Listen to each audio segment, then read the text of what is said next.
થોડા કલાકો પહેલા મારા નામથી પાટીદાર સમાજ અને ઉમિયા માતા વિશે અપશબ્દ બોલેલ અને પાટીદાર સમાજને ગાળો આપેલ એવું એક સાગર પટેલ અને કાજલબેન મહેરિયાનો ઝઘડો ચાલી રહ્યો છે।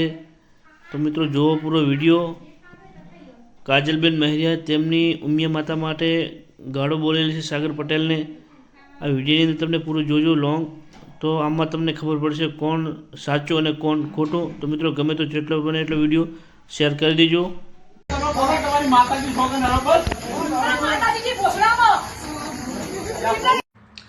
જય માતાજી મિત્રો, જય વિહતમાં જય અંબે। થોડા કલાકો પહેલા મારા નામથી પાટીદાર સમાજ અને ઉમિયા માતા વિશે અપશબ્દ બોલેલ અને પાટીદાર સમાજને ગાળો આપેલ એવું એક મારા મોટા ભાઈએ સોશિયલ મીડિયામાં વિડીયો મૂકેલ છે। આ વાતને હું સદંતર નકારું છું, કારણ કે આ વાતને મારા ભાઈ કોઈ બી રીતે સાબિત કરી બતાવે તો મારું સંગીત પ્રોફેશન આ જીવન હું છોડી દેવા તૈયાર છું। હું સાચી છું। હું પાટીદાર સમાજ અને ઉમિયા માતાજી વિશે એક પણ શબ્દ બોલેલ નથી। એ સાબિત કરવા હું મારા ઘરેથી, તમને બધાને ખબર છે કે હું મહેસાણા રહું છું, મહેસાણાથી નજીક જ છે ઊંઝા ઉમિયામાનું જોરદાર મંદિર છે, આ બધા જાણો છો। ત્યાં અખંડ જ્યોત છે મા ઉમિયાની। તો હું મારા ઘરેથી ચપ્પલ વિના ચાલતી ઉમિયામાએ જઈ અને ઉમિયા માતાજીના દીવો ઉપાડી દીવા પર હાથ મૂકી મારા ભાઈને વિનંતી કરું છું કે જે સમયે અને જે તારીખ આપું એ દિવસે ઉમિયા માતાજીના મંદિર પાટીદાર સમાજના આગેવાનોની હાજરીમાં પાટીદાર સમાજ જે પણ કહેશે એ માટે હું સાબિતી આપવા માટે તૈયાર છું અને તૈયાર જ રહીશ। બીજું, તમે વિડીયોમાં એ પણ સાબિત કર્યું છે કે તમે મને નથી ઓળખતા, તો તમે મને તમારા જય ઉમિયામાં જે કાજલ મહેરિયા દ્વારા માતાજી વિશે અભદ્ર ભાષા બોલ્યા, મારા નજીક આવીને સમાજ વિશે બોલ્યા અને હવે બેન નકારે છે, વિડીયો બનાવીને કહે છે કે હું પગપાળા આવું, માતાજીનો દીવો ઉપાડું। તો શું માતાજીના દીવા ઉપાડવાથી પગપાળા આવવાથી સાબિત થઈ જાય બેન? જો એવી રીતે સાબિત જ થતું હોત તો અત્યારે કોર્ટ કચેરી ના હોત। તો આ વાત મારા માનવામાં આવતી નથી। અને અગાઉ પણ માતાજીને તમે ગાળો દીધેલી છે અને એમ છતાં પણ તમે એ વાતને પણ નકારી છે કે મેં ગાળો બોલી નથી। એ તમામ લોકોએ એના વિડીયો પણ સાંભળેલા છે, તોય તમે માન્યા નથી અને માતાજીની સોગંદ ખાઈને કીધું છે કે હું એ ગાળો બોલી નથી। તો શું માતાજીની સોગંદ ખાવાથી તમે અત્યારે હાલ જીવતા નથી? તમે જીવો જ છો બેન। તો આ વાતને બિલકુલ મારા માન્યામાં આવતી નથી કે તમે કોઈ પણ ખરાબ કૃત્ય કરીને આવો અને પછી તમે એને નકારતા કહો કે હું ચાલતો આવું અને માતાજીના દીવા ઉપાડું કે મેં કામ કર્યું નથી। તો એ વાત એવી રીતે સાબિત થતી નથી। બીજી વાત હું કહું કે હું બેનને જાણતો નથી એવું હું વિડીયોમાં બોલ્યો છું, તો હા ફરી એકવાર કહું છું કે હું એમને જાણતો નથી। કેમ કે ઘણા બધા મિત્રો મારી જોડે ગાવા આવતા હોય, બેન કલાકારો પણ મારી જોડે ગાવા આવતા હોય છે, તો એ ગઈ અને પછી એમના ઘર તરફ કે કોઈ પણ જગ્યાએ એમને જવાનું હોય ત્યાં જતા હોય છે, પછી અમારો કોઈ કોન્ટેક્ટ હોતો નથી।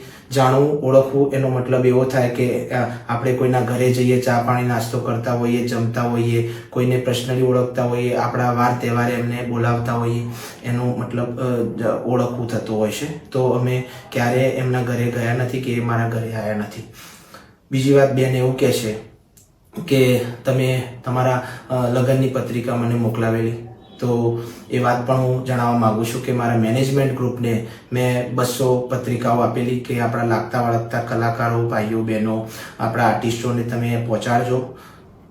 તો એ હું કહેવા માગું છું કે તમને મેરેજ પત્રિકા મળી હોત અને આપણો જો એવો કોઈ સંબંધ હોત, આપણે ઓળખતા હોત એકબીજાને, પારિવારિક સંબંધ હોત, તો તમે મારા ઘરે આવેલા હોત, મારા મેરેજમાં પણ આવેલા હોત। તો તમે મારા ઘરે આવેલા નથી બેન, મારા મેરેજમાં પણ આવેલા નથી બેન।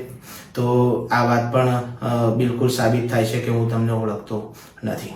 પછી તમે કહો છો કે બર્થડે પાર્ટીમાં મને બોલાવેલી, તો એ વિશે પણ હું કહેવા માગું છું કે એ બર્થડે પાર્ટી એ સરપ્રાઈઝ હતી મારા માટે।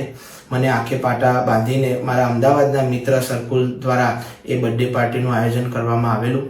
તો મને જ ખબર નથી કે એમાં કોણ મહેમાનોને બોલાવેલા અને કોને નહીં। તો મારા માટે એ પણ સરપ્રાઈઝ હતી, એટલે એમાં તમે આવેલા, પણ એ આયોજન મારા દ્વારા કરવામાં આવેલું નહોતું બેન।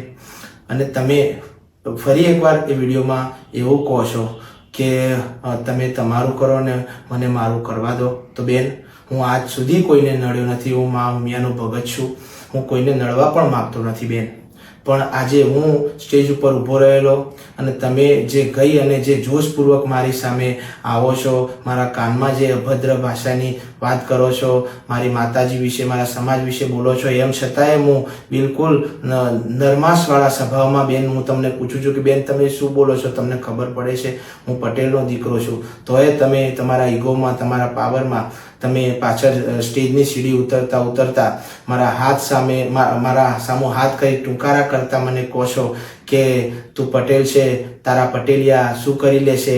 તમે સમાજ વિશે બોલો છો. એના સાક્ષી બધા આજુબાજુ ઉભા રહેલા મેનેજમેન્ટ ગ્રુપ એ લોકો જોઈ રહ્યા છે કે તમે મને ટૂંકારા કરી રહ્યા છો, તમે બોલી રહ્યા છો, ડિસ્ટર્બ બધા આખા કાર્યક્રમને કરી રહ્યા છો. ત્યાં આગળ બહેનો પણ, બીજી કલાકાર બહેનો પણ હાજર હતા. એ બહેનો પણ એની વાતની સાક્ષી છે કે આ બધી માથાકૂટ ત્યાં આગળ તમે કરી અને પછી તમે ત્યાંથી નીકળી ગયેલા બેન. એટલે હું કોઈને નડવા માંગતો નહોતો, પણ તમે જ આ રીતે મારી જોડે અને સમાજ વિશે બોલી અને ખરાબ અપમાન મારું કરેલું, સમાજનું પણ અપમાન કરેલું છે બેન. અને તમે પછી એવું કહો છો કે તમે જીવો, મને શાંતિથી જીવવા દો. અમારો સમાજ, અમે બધા શાંતિથી જીવવા દેવાવાળા છીએ. અમે કોઈને હેરાન કરવાવાળા નથી. અમે બધાને સપોર્ટ કરવાવાળા છીએ બેન. અને તમે એવું કહો છો કે મને ટાર્ગેટ કરી, તો બેન હું તમને ક્યારે ટાર્ગેટ ના કરું. મારો સ્વભાવ એવો છે કે હું દરેકને સપોર્ટ કરતો આવ્યો છું અને મારા સ્વભાવમાં બિલકુલ ઈર્ષા ભાવના ક્યારેય કોઈ કલાકાર માટે નથી, તમારા માટે પણ નથી. તોય હું તમને કહું છું કે હું તમને ટાર્ગેટ કરી જ ના શકું, કેમ કે તમારો જોનર, મારું જોનર આખું અલગ છે. તમારા ફોલોઅર્સ, મારા ફોલોઅર્સ આખા અલગ છે બેન. હું માં જગદંબા, ઉમિયા, માં ખોડિયાર, જગદંબા, માં આદ્યશક્તિના ગરબા ગાવાવાળો એક ભગત કલાકાર છું. સમાજની ગૌરવ ગાથા ગાવાવાળો એક કલાકાર છું. અને તમારો ગાવાનું કંઈક અલગ છે, મારું ગાવાનું કંઈક અલગ છે, મારો વર્ગ અલગ છે, તમને સાંભળવાવાળો વર્ગ કંઈક અલગ છે. તો તમારી મારી કોમ્પિટિશન કોઈ જગ્યાએ થાય એવી નથી બેન.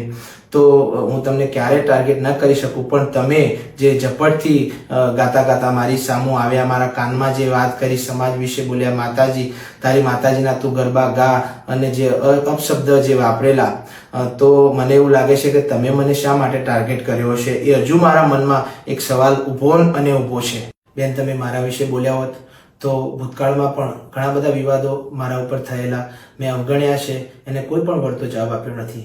પણ બેન તમે જે બોલ્યા કે તારા પટેલિયા શું કરી લેશે, ત્યારે મારા સમાજ વિશે બોલ્યા, એ અપમાન હું ક્યારે સહન નહીં કરું.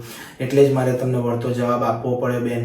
અને એથી વિશેષ મારો જીવ, મારી ઉમિયામાં વિશે તમે જે બોલ્યા છો એ ક્યારે સહન નહીં કરું. માં ઉમિયા માટે જીવ આપવો પડે તો આપવા તૈયાર છું, અને હવે પાછું વળવાનું થતું નથી. જય માં ઉમિયા. મિત્રો, અમારો વિડીયો ગમ્યો તો તમે ચેનલને સબસ્ક્રાઈબ કરી દેજો, અને નવા હોય તો વિડીયોને જેટલો બને એટલો શેર કરજો અને સબસ્ક્રાઈબ કરવાનું ભૂલતા નહીં. ચલો મળીએ.